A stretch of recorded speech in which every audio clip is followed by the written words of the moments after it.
Days are cooler, nights are warmer, and I put the blame on you. Time moves slow, but my heart beats faster. When these eyes are looking right at you, right at you, you give me something to believe in, just what I needed.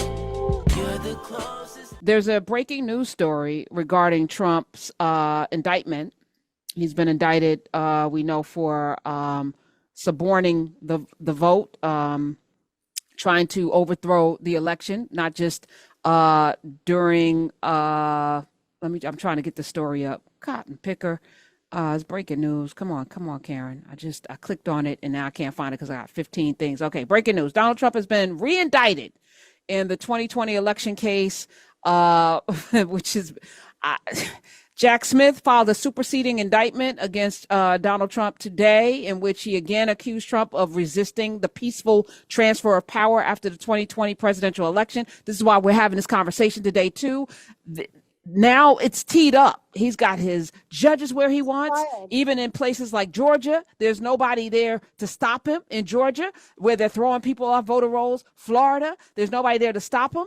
There's nobody there to stop him in Arizona. It's filed in D.C. It was filed in D.C., right? Thank you, the bloody Jesus Lord. Okay, talk about why Smith's filing and re-indicting him and how he can be re-indicted. The new charging document is based on a more refined set of allegations, criminal acts against Donald Trump. After the Supreme Court ruled he was immune from prosecution from some of the conduct, because, the Supreme Court just ruled that. This is also included in the original indictment. Talk about, Pam, why is this important that he's being re-indicted? Okay, so I haven't had a chance to read it all, so just take this. That I'm just going to caveat what I'm going to say. The Supreme Court decision just said that he has absolute immunity for presidential acts within the scope of the presidential powers specifically, and so if Jack was filing a new indictment, it is probably to either highlight or to focus on or to take out acts, or to make clear that the things that they are prosecuting on are acts outside of the scope of presidential powers or presidential acts. I don't want to talk out of turn for having not read what this is all about, but that's what I suspect. Tanya Chutkan now believes that the case is going forward. She wants the case to go forward. I would expect the Trump team to file a motion to dismiss like they did in Florida. Where they had a favorable judge that he set. Right. Yeah. The basis that they filed the case for dismissal in Florida was that Jack Smith is not a properly appointed special counsel, which is just complete bullshit. And of course, because Judge Cannon in Florida was desperate for a reason to kick this case because her own political future, she's tied to Trump.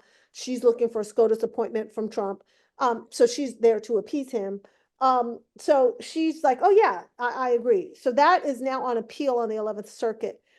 But Jack is obviously looking for a refinement of the indictment in DC to reduce the amount of time they have to spend trying to establish that this is outside of the scope of what's being indicted is outside the scope of presidential powers. I fully expect Team Trump to file a motion to dismiss on the same basis that they did in Florida. We'll see what happens. Well, this is going to be interesting. So in applying the legal test, according to CBS News, the high court ruled the charges against Trump could not be tied to conduct related to his official responsibilities as president. So that leaves him wide open.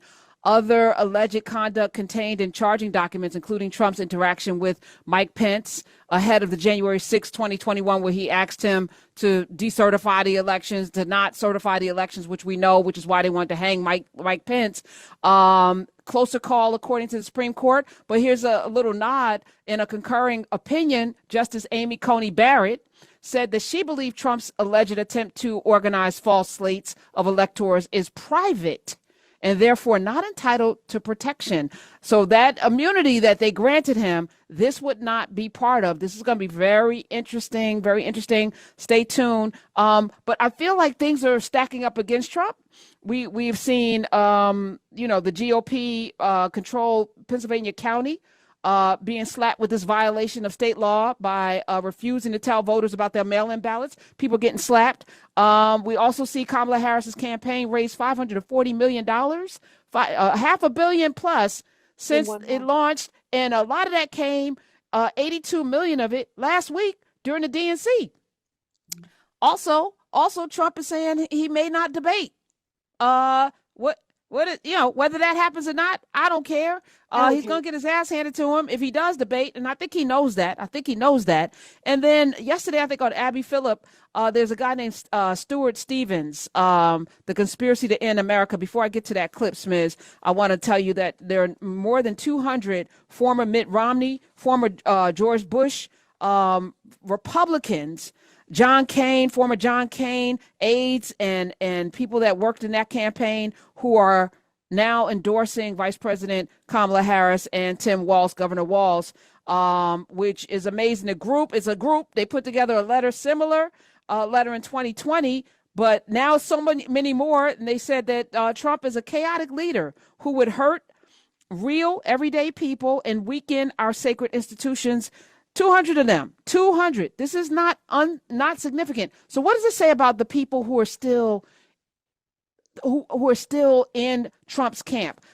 My days are cooler, nights are warmer, and I put the blame on you. Time moves slow, but my heart beats faster. When these eyes are looking right at you, you give me something to believe in, just what I needed. You're the closest.